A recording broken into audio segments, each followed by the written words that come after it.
তো এর আগে আমরা অনেক থিওরি পড়েছি, তো আজকে নতুন ব্যক্তিত্ব সম্পর্কে একজন পড়ব, সিগমন্ড ফ্রয়েড। তো তার থিওরিটাকে আমরা কি বলছি, সাইকোসেক্সুয়াল ডেভেলপমেন্ট থিওরি। এখন সাইকোসেক্সুয়াল ডেভেলপমেন্ট থিওরি কেন বলছি এটা জানার জন্য আমাদের ওনার থিওরিটাকে খুব সুন্দরভাবে শুনতে হবে, তবেই বুঝতে পারবো কেন সাইকোসেক্সুয়াল ডেভেলপমেন্ট থিওরি বলি। তো তার আগে জেনে নেই তিনি কে এবং তিনি কি করতেন। তিনি একজন কি ছিলেন, সাইকোলজিস্ট অফ হিস্টেরিয়া। অর্থাৎ হিস্টেরিয়া এক ধরনের নিউরন জাতীয় রোগ বা নিউরন সমস্যাজনিত রোগ, সেই রোগের কি ছিলেন, চিকিৎসক ছিলেন। এক কথায় হিস্টেরিয়া রোগটা হচ্ছে কি মানসিক রোগ। এই মানসিক রোগের কি ছিলেন, তিনি চিকিৎসক ছিলেন। তার কাছে অনেক ধরনের মানসিক রোগী আসতো, তিনি তাদেরকে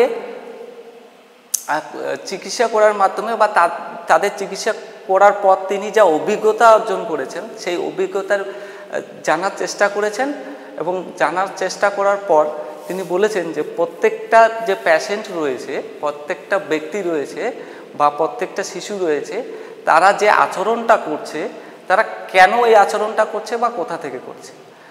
তিনি বলছেন যে আমাদের মনের তিনটা অংশ থাকে বা হিউম্যান মাইন্ডের তিনটা ভাগ থাকে। একটা হচ্ছে কি কনসাস মাইন্ড, একটা হচ্ছে সাবকনসাস মাইন্ড, আর একটা কি আনকনসাস মাইন্ড।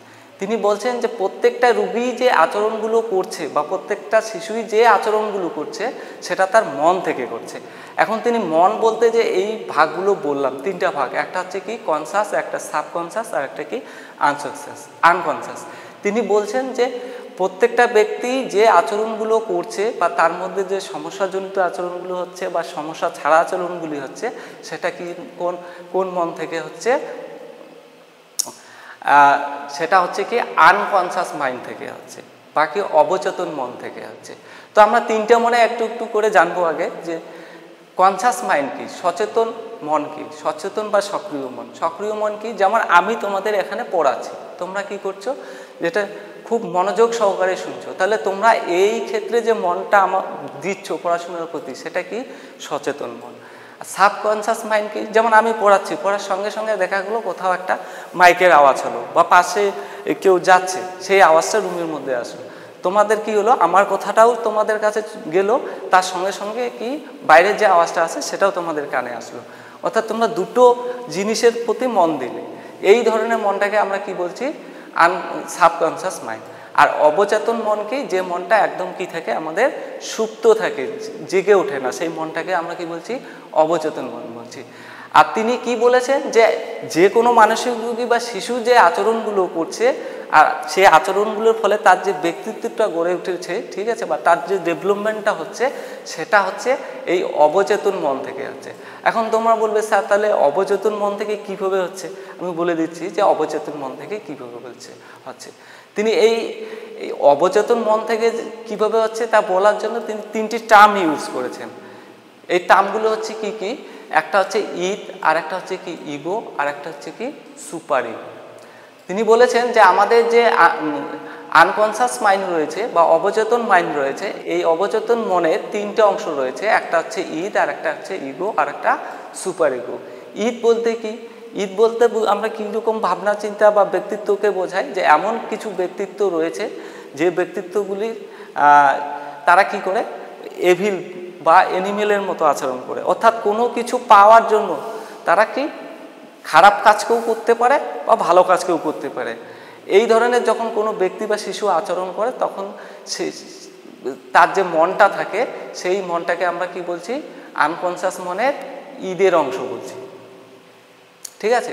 আর ইগো কি, ইগো কি, যখন কোনো ব্যক্তি একটা রিয়েলিটি নিয়ে ভাববে, অর্থাৎ যে না আমি যদি এই কাজটা করি তাহলে কি হবে, খারাপ হবে, বা অর্থাৎ তার মধ্যে হিউম্যানিটি থাকবে, একটা মানবিকতা থাকবে, তখন সেটাকে আমরা কি বলবো, ইগো।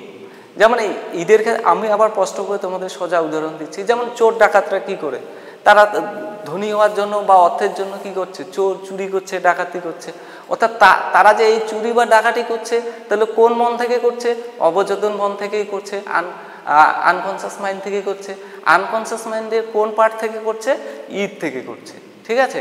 কিন্তু আমরা যারা সাধারণ মানুষ রয়েছি, যারা আমরা কি করি, রিয়েলিটিভাবে ভাবি বা আমাদের সমাজকে নিয়ে ভাবি, তারা কিন্তু কি করি, যে মানবিক যে আচরণ সেগুলো নিয়ে চলাফেরা করি বা সমাজের সঙ্গে মেলামেশা করার চেষ্টা করি।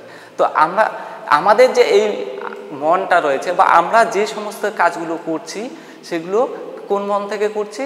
তাহলে সেগুলো অবচেতন মনের ইগোর অংশ থেকে করছি। পরবর্তীতে তিনি কি বলছেন যে অবচেতন মনে আর একটা পার্ট রয়েছে, সেটা কি হচ্ছে? Super ego. এখন বলছে কি ঈদ তো আমরা বুঝলাম যে ঈদ কি রিয়েলিটি নিয়ে ভাবে বা বাস্তবিকতা জিনিসগুলো নিয়ে চিন্তা করে। যেমন বাস্তবে এই কাজটা চুরি করা যাবে না, বড়জনদের শ্রদ্ধা করতে হবে, শিক্ষকের কথা মেনে চলতে হবে। তাহলে এই ধরনের ভাবনা চিন্তা যখন মানুষের মধ্যে হবে তখন সেটা হচ্ছে কি ইগো। কিন্তু সুপার ইগো আমরা কাকে বলি? সুপার ইগো হচ্ছে কি কিছু কিছু ব্যক্তি রয়েছে তাদের ব্যক্তিত্ব ইগোর থেকেও বেশি। যেমন আমি কিছু উদাহরণ দিচ্ছি, স্বামী বিবেকানন্দ, রবীন্দ্রনাথ ঠাকুর, নেতাজি, এগুলো কি এই সমস্ত ব্যক্তিগণ কি করেছে? কোনো সমাজকে পরিবর্তন করার জন্য আন্দোলন করেছে বা সমাজকে পরিবর্তন করেছেন বিভিন্ন ধরনের। যেমন রাজা রামমোহন রায় সতীদাহ প্রথার বিরুদ্ধে লড়েছেন। তো এই ধরনের ব্যক্তিত্বের সংখ্যা কম। তার মানে তারা কি ভাবছে? একটা বড় অংশ নিয়ে ভাবছে। তাদের ভাবনা চিন্তাটা কি হচ্ছে? আদর্শ হচ্ছে, মোরাল। তো এই ধরনের যখন কোনো ব্যক্তির মধ্যে মন থাকবে তখন সেই মনটাকে আমরা কি বলবো? অবচেতন মনেই বলবো। এবং তার অবচেতন মনের কোন পার্টটাকে ধরবো বা বলবো? সেটা বলবো কি যে না, ওই ব্যক্তির মধ্যে অবচেতন মনের কোন পার্টটা আছে? যে সুপার ইগো পার্টটা আছে। ঠিক আছে? তো এই ইগো যে সুপার ইগো আছে, তার মানে আমরা ইগো সুপার ইগো থেকে কি দেখতে পেলাম? যে যাদের মধ্যে তৈরি হচ্ছে তারা কি ধ্বংসাত্মক দিকে যাচ্ছে বা মরণ শক্তির দিকে যাচ্ছে। আর ইগো এবং সুপার ইগো যাদের মধ্যে রয়েছে তারা কি যাচ্ছে? জীবন শক্তির দিকে যাচ্ছে। এই জীবন শক্তি এবং মরণ শক্তি, ঠিক আছে, আমাদের মনে কি করছে? উত্তেজনা সৃষ্টি করছে। এবং এই উত্তেজনা যে প্রমোশনের জন্য আমরা কি করছি? অর্থপূর্ণ ব্যবহার করছি। ঠিক আছে? তো তার জন্য তিনি কি করেছেন? যে আমাদের জীবন বিকাশের যে স্তরগুলি রয়েছে, অর্থাৎ আমাদের যে জীবন শক্তি এবং মরণ শক্তির জন্য আমাদের যে উত্তেজনা তৈরি হচ্ছে তার ফলে আমাদের বিকাশ কয়েকটা স্তরে বিভিন্নভাবে হয়। যেমন তিনি প্রথমে কি বলছেন? ওরাল স্টেজ মানে মৌখিক স্তর। মৌখিক স্তর, এটা ওরাল মানে কি? মৌখিক। এটা কত বছর থেকে হয়? 0 থেকে 1.5 বছর পর্যন্ত হয়। এটাকে আমরা একটা বলি চোষণ স্তর, আর একটা বলি কি? চর্ব স্তর। এটাকে দুটি ভাগে ভাগ করতে পারি। চোষণ যেমন 0 থেকে 6 মাস পর্যন্ত শিশুরা কি করে? বিভিন্ন জিনিস চষে তারা কি করে? তাদের যে চাহিদা রয়েছে সেই চাহিদাগুলো মেটায়। যেমন কি এখানে উদাহরণ আমি লিখে দিয়েছি কি ব্রেস্ট ফিডিং, চুইং, এগুলোর মাধ্যমে তাদের কি করছে? তাহলে জীবন শক্তি বা মরণ শক্তির চাহিদাটা মেটাচ্ছে। ঠিক আছে? তাহলে এই স্তরটাকে কি বলছি আমরা? যে স্তর বলছি। কারণ এই স্তরের মধ্যে তাদের কি হচ্ছে? কেন বলছি স্তর? যে এই স্তরে শিশুরা একটু ধ্বংসাত্মক হয়, তাদের মধ্যে ইগো ধারণাটা তৈরি হয় না। ঠিক আছে? পরবর্তীতে যে স্তরটা রয়েছে সেটা হচ্ছে ওনাল স্টেজ। সেটা হচ্ছে 18 থেকে 3 মাস, মানে 1.5 বছর থেকে 3 মাস। এক্ষেত্রে কি হচ্ছে? তার ইগো ধারণাটা তৈরি হচ্ছে, অর্থাৎ সামাজিকরণ যে ধারণাটা আমি একটু আগে যেটা বলছি যে হিউম্যানিটি ধারণা এবং কি রিয়েলিটির ধারণা, এটা কিন্তু তৈরি হয়ে যাচ্ছে। পরের স্টেজটা রয়েছে কি? ফেলিক স্টেজ, যেটাকে আমরা লৈঙ্গিক পর্যায়ে বলি। সেটা 3 থেকে 6 বছর। এই সময় তারা কি করে? তাদের মধ্যে দুটো বৈশিষ্ট্য হচ্ছে কি? একটা কি? ওডিপাস কমপ্লেক্স, অর্থাৎ ছেলেরা কি হয়? মাকে ভালোবাসে বা গাল মানে কি? গাল, অর্থাৎ ছেলেরা কি হয়? বয়েজরা গালের প্রতি আকর্ষণ থাকে। এটাকে আমরা কি বলছি? Oedipus complex. আবার কি মেয়েরা কি করে? বাবার প্রতি ভালোবাসে। এটাকে আমরা কি বলছি? যে ইলেকট্রা কমপ্লেক্স বলছি। তাহলে এই স্তরের মধ্যে এই দুটো বৈশিষ্ট্য দেখা যাচ্ছে। আর পরবর্তী যে স্তরটা রয়েছে সেটা হচ্ছে লেটেন্সি স্টেজ বা প্রসূতিকাল। সেটা 6 থেকে 14 বছর। এটাকে আমরা স্কুলে যেও বলি থাকি। এখানে কি কোনো বাহ্যিক প্রকাশ লক্ষ্য করা যাচ্ছে না। ঠিক আছে?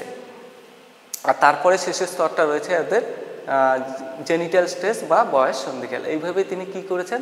ব্যাখ্যা করেছেন যে আমাদের যে জৈবিক শক্তি আসে, একটা হচ্ছে প্রাণশক্তি আর একটা মরণ শক্তি, এই দুটি শক্তির উত্তেজনার ফলে আমাদের এই বৈশিষ্ট্যগুলো এই স্তরের মধ্যে দিয়ে হয়। ঠিক আছে।